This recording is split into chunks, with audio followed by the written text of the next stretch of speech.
faham, menyedarkan anak muda berkenaannya pentingnya rukun negara. Yang melalui proses-proses begini yang diusahakan oleh orang kata apa, bicara eksklusif rukun negara, KWN Bukit Sagu. Kan, ini adalah satu cara untuk mendekatkan anak-anak muda tentang pentingnya prinsip rukun negara. Kenapa kita perlu tahu, bukan setakat baca. Sebenarnya prinsip rukun negara ni dia ada emblem dekat atas tu. Ada lagi, ada emblem dia. Sebab masa mungkin tidak mengizinkan. Kalau tidak, saya sebenarnya Puan Mastura, kita boleh terangkan kepada pelajar ni. Kita selalu baca, adik-adik, anak-anak pelajar, kita selalu baca, maka kami rakyat Malaysia, yang tu je di sekolah. Yang tadi ada satu Chinese girl cakap, aku tak ingat dulu zaman sekolah, sudah lama tinggal sekolah. Sebab apa? Kita hanya baca, kita tak, orang kata, menghayatinya. Dia ada emblem yang dekat atas tu, mukaddimah dia, ya. Apa dia? Bahawasanya negara kita Malaysia mendukung cita-cita hendak mencapai perpaduan yang lebih erat di kalangan seluruh masyarakatnya, memelihara satu cara hidup demokratik. Apa demokratik? Inilah tadi, umur 18 dah boleh mengundi. Kita layak untuk memilih pemimpin kita. Kita untuk mencipta satu masyarakat yang adil, di mana kemakmuran negara. Makmur tak negara kita? Pahang, of course. Sebab itu nama dia Pahang Darul Makmur. Hari ini adik-adik boleh duduk dalam aircon dan sebagainya, kan? Ini makmurnya negara kita. Ya, negara dah dapat dinikmati bersama secara adil dan seksama. Hari ini tak ada siapa-siapa pun hak dia dinafikan. Belajar ada kemahiran, bekerja, dibayar gajinya. Belajar ada kepandaian, kecekapan, dibayar gajinya. Bila ada gaji, boleh beli rumah, boleh beli tanah, boleh beli kenderaan, boleh beli. Sekarang ni Y suku dah tak berapa glamour dah. Motor apa glamour sekarang ni? RZ tu, apa ni, Hoktau tu sekarang kan, RZ tu dah kata ni. Dari segi menjamin satu cara liberal terhadap tradisi-tradisi kebudayaannya yang kaya dan berbagai corak. Dan yang akhir sekali, mukadimah tu membina satu masyarakat progresif yang akan menggunakan sains dan teknologi moden. Ini ada kaitan dengan adik-adik di IKM ini, menggunakan sains dan teknologi, kan? Ini perkara-perkara yang saya rasa permulaan yang pertama mungkin mengadakan program-program begini. Dan akhirnya mungkin kita boleh buat lebih banyak lagi dengan cara menyedarkan anak-anak muda. Hari ni nak capai korang, kalau Facebook tadi, saya rasa apa orang tak ada akaun Facebook dah diorang ni. Anak-anak murid saya tanya, korang tahu mana maklumat ni tentang isu-isu semasa? Apa isu hot sekarang ni? Apa isu-isu yang orang kata jadi barang panas sekarang ni, kan? Dengar kat mana? TikTok kan? Dekat mana? IG, kan? Dekat Twitter, kan? Twitter, kan? Korang tak main dalam Facebook ni, mungkin orang kata kalau sama bayar dengan Puan Mastura, mungkin Facebook lah. Saya generasi Twitter, ya. Jadi itu sajalah Puan Mastura, mungkin kita kena dekatkan anak muda dengan menggunakan media sosial yang ada ni untuk mendekati anak muda, untuk memberi faham, memberi pandang dan juga memberitahu dia orang bahawa pentingnya prinsip rukun negara ini. Terima kasih. Menjawab ke? Alhamdulillah. Baiklah, okey, kepada saudara-saudari yang mengikuti kami dalam FB Live, kalau ada soalan boleh type di ruang komen, insya-Allah kita akan baca. Dan kita dah scroll, nampaknya ada satu soalan, okey, daripada saudara Idan Arif. Salam Tuan, soalan saya, bagaimana kita nak kekalkan semangat patriotisme di kalangan masyarakat, khususnya belia sekarang dan akan datang? Bagaimana caranya? Terima kasih kepada yang menanya soalan di Facebook. Berkaitan dengan patriotism, patriotik, sayang, cintakan tanah air kita ni, patriotik. Macam mana nak semakan semangat cinta dan sayang pada negara ni? Patriotism ni bukan satu benda yang mudah dalam keadaan kita yang senang lenang. Adik-adik, kita ni senang, adik-adik. Walaupun adik-adik kata hari ni saya tak dapatlah makan nasi Arab tu kan, yang mahal ke apa dan sebagainya. Tapi hari ni kita masih boleh makan. Kan, berbanding dengan orang terdahulu yang duduk di zaman penjajahan, yang nak memerdekakan negara, yang adanya ancaman. Apa ancaman kita sekarang?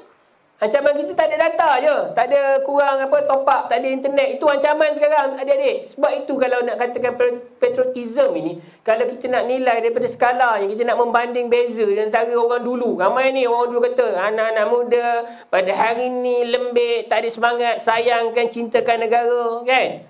Sebabnya mungkin dari sudut orang kata faktor-faktor ini tadilah, kan, yang menyebabkan kita kurang, orang kata, rasa kasih sayang yang cinta pada negara kita. Jadi macam mana kita nak sebar luaskan? Kita anggap negara, kita kena anggap negara kita macam orang yang kita sayang lah. Kan kita sayang mak ayah kita tak? Sayang adik-beradik kita tak? Kita kena letak nilai tersebut. Ni value, nilai tu. Kalau di Thailand contohnya, kalau tengok macam mana dia buat iklan bila di tempat pasar, kan, bila dengar lagu negaraku, negaraku pula, Thailand takkan lagu negaraku, kan, lagu dia lah. Lagu Thailand dia berhenti, kan. Dia berhenti, kan. Kalau di US dan sebagainya, American Dream tu ni, kalau bendera dia jatuh, kan, bendera dia jatuh, dia ambil tau. Kita kalau bendera jatuh, ambil tak? Ada apa perasaan kita? Macam mana nak menyemai semangat patriotism itu tadi? Sebenarnya benda ni, kalau kita iklan pun guna satu kempen yang besar-besar di televisyen, di billboard dan sebagainya, kalau tak ada asuhan daripada rumah, sebenarnya benda ni takkan menjadi. Apa pun benda yang kita nak terapkan dalam masyarakat kita mesti bermula di rumah. Nilai yang kita kena pegang. Maknanya mak ayah duduk dalam kereta tu, kan, banggalah. Saya pun memanglah anak saya kalau dapat nyanyi lagu sekarang ni, kalau kita tengok kartun apa yang glamour, Puan Mazura. Kita tanya dia pula. Biasanya moderator tanya pada dia, kita tanya dia, kan.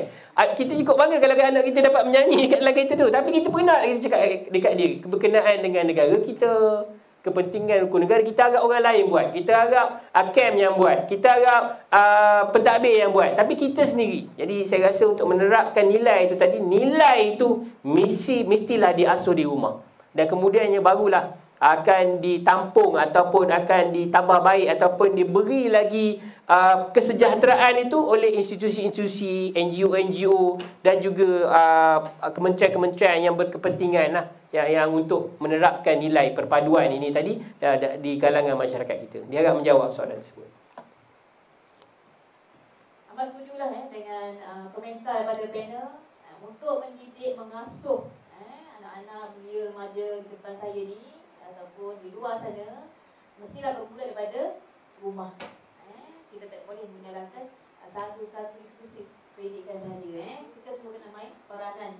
Kita semua kena sama berbeling lah, bagi berkata nak menghayati apa itu rukun negara, 5 prinsip itu. Baik, tengok pejam celik rupanya kita dah nak mendekati pukul 4 petang.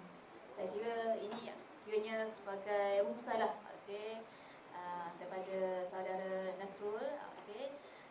Apa yang boleh kita rumuskan daripada topik perbincangan dengan tajuk kita pada petang ini? Berapa minit tu? Tanya pula berapa minit, kan? Sebenarnya terima kasihlah di atas perbincangan kita tadi. Diharap ia memberi manfaat lah. Cuma yang dapat saya simpulkan dekat sini, jika tanya adakah rukun negara ini berjaya dihayati dan dapat mewujudkan perpaduan, saya akan jawab ya. Sebab pertama dengan fakta. Yang faktanya sebenarnya tuan-tuan dan puan-puan, hadirin sekalian, kita ada satu orang kata kajian indeks perpaduan nasional yang ni pada tahun 2018 dibuat. Kita membuktikan bahawasanya dia adalah dia punya skor-skor, dia punya pemberat dia, pertanyaan dia, soalan dia lah.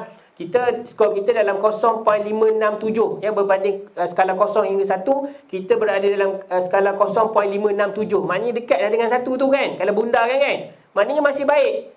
Maksudnya walaupun kita tak sedar, walaupun kita mungkin tak dapat hafiz rukun negara tu, tapi sebenarnya apa yang kita amalkan, adik-adik amalkan pada hari ini dalam masyarakat, dalam institusi, dalam IKM, sama dengan masyarakat luar, sebenarnya dengan tidak sedar.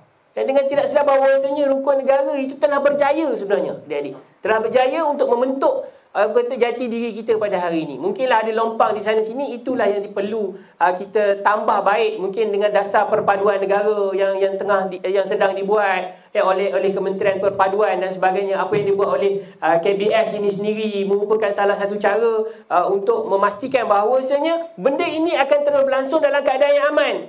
Kita nak wujudkan stability, kestabilan adik-adik. Adik-adik mesti nak bekerja, nak bagi dapat duit, nak beli rumah, nak bagi mak duit, masa duit gaji kita, betul tak? Kalau negara huru-hara tak ada perpaduan, sampai bila maknanya kita takkan dapat benda yang kita nak. Kan impian kita tu. Jadi kita kena nak sama-sama lah adik-adik, maknanya menjaga. Orang kata kestabilan, menjaga keamanan dalam negara kita ini. Ya, kita jangan cepat orang kata mudah dipengaruhi. Nak pula zaman media sosial ni kan.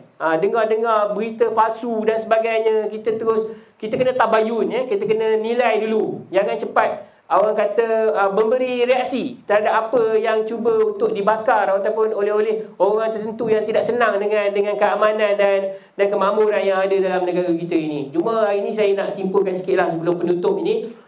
Mungkin dari sudut pemain demokrasi itu sendiri, ya, mungkin orang-orang pemimpin negara, mungkin kita nak tengok, nak tambah lagi patriotism ni tadi, mungkin kita boleh buat satu akta lah, mungkin akta patriotism negara kan. Kalau di luar negara, kalau tengok Thailand, pernah tengok tak video dia YouTube, macam mana orang nak mengadap Raja Thailand tu kan, dengan bukan sistem ngesot mengesot dia kan. Betapa dari sudut itu maksudnya dalam negara kita ini banyaklah benda-benda yang agak orang kata tidak jelas. Kita perlu perjelaskan mungkin secara tadilah. Maksudnya untuk prinsip rukun negara ni nak menghayati mungkin kaedah sukarela tu tadi. Suka dan rela, bukan paksa rela. Ataupun kita melalui akta itu tadi. Dan akhir sekali adik-adik, last ni Puan Masura, ya, dalam hidup ini, ya, kita kena pegang 3 perkara lah. Kita kena ada will. Kita ada kemahuan untuk menegakkan prinsip rukun negara ini. Kita kena ada knowledge, kita tahu sejarah dia, kita kena tahu roh dia, kita kena tahu macam mana dia tu boleh berada, rukun negara itu tadi. Kemudian kita kena ada power.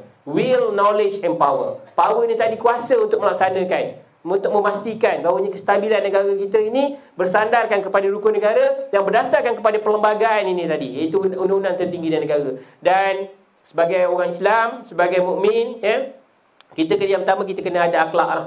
Ya, akhlak yang baik Rasulullah itu sendiri pun diturunkan untuk membaiki akhlak umat manusia. Akhlak kena baik, kena ada ilmu dan kena amal lah. Dah ada ilmu tak beramal tak guna juga. Ya, jadi saya sudahilah orang kata kita punya diskusi kita pada hari ini, ya, tadi dengan will, knowledge and power. Kemudian kita ada akhlak, ilmu dan amal. Diharapkan sedikit perkongsian saya pada hari ini. Terima kasih saya ucapkan kepada KAM, ya, Kawasan Negara, ya, Bukit Sagu yang sudi menjemput saya. Saya ni tak pandai mana pun sebenarnya membuat adik-adik sekalian, tapi sekali sharing je lah. Terima kasih juga pada pihak pengurusan Kolej Matrikulasi Pahang, pengarah saya yang memberi kebenaran untuk saya datang ke sini pada hari ini. Terima kasih kepada anak-anak murid pelajar saya di Kolej Matrikulasi Pahang yang saya paksa dengar, sebab ini merupakan salah satu daripada orang kata isi kandungan pelajaran dalam subjek pengajian matrikulasi. Diharapkan hashtag saya dalam orang kata sepanjang saya membuat kerja-kerja aktivis ini adalah yang pertama untuk merakyatkan perlembagaan, untuk memastikan supaya perlembagaan ini dapat dirakyatkan, supaya rakyat semua dapat hidup dalam keadaan harmoni, dalam keadaan stabil, dalam keadaan makmur. Yang pentingnya kita boleh hidup adik-adik dengan aman. Itu yang pentingnya dalam hidup kita ni, ya, untuk bernafas dengan selesa dan dapat hidup memberi manfaat kepada orang lain di atas muka bumi ini. Saya rasa itu saja Puan Masura. Terima kasih banyak-banyak. Baik, terima kasih kepada panel, Saudara Nasrul, atas ruang masa dan juga orang kata waktu yang diberikan. Dapat kita dalam tempoh sejam, kita dapat berdiskusi, kita dapat bertukar-tukar pandangan, pendapat mengenai topik yang kita bawakan pada petang ini, iaitu rukun negara sekadar dibimbing atau dipraktikkan. Jadi saya kira menjawab sudahlah persoalan yang kita isukan pada petang ini. Dan sebagai penutuplah daripada saya, rukun negara ini kita adalah sebagai way of our life, sebagai satu cara hidup kita. Kita kena praktikkan, kita kena amalkan, kita kena hayatinya. Kenapa? Kerana kita semua, tuan imalah kita ni sebagai pelajar ke, sebagai pendidik ke, sebagai makcik bina ke, bagaimana kita ni warga negara Malaysia, okey, kita adalah ejen rubah masyarakat. Kita pergi ke dalam masyarakat, kita menyampaikan ilmu yang tepat, yang betul. Jadi harapan saya kepada adik-adik yang berada dalam Dewan dan juga kepada yang mengikuti kita di dalam FB Live, mendapat kata sedikit sebagai pencerahan lah, dapat menjentik minda tuan-tuan, adik-adik di dalam Dewan ini berkaitan dengan rukun negara, sejarahnya bagaimana, Susu Galuh berlaku ni macam mana. Kerana apa adik? Sejarah, kalau kita tidak belajar daripada sejarah, sejarah akan mengajar kita. Dengan itu saya sudahi. Sebelum itu saya ucapkan terima kasih banyak-banyak kepada tuan rumah lah, kepada IKM Tan Sri Yahya Ahmad Pekan kerana sudi lah memberi ruang kepada kami daripada Ken Wafan Negara Bukit Satu untuk mengadakan sesi ini, forum ini bersama dengan adik-adik semua. Dengan itu, dengan lafaz yang mulia, saya serahkan, saya akhiri tugasan saya ini sebagai moderator dengan lafaz yang mulia. Wabillahi taufiq wal hidayah. Wassalamualaikum warahmatullahi wabarakatuh. Salam perpaduan, salam rukun negara. Saya serahkan kembali kepada puan pengacara majlis. Yang ini saya persilakan.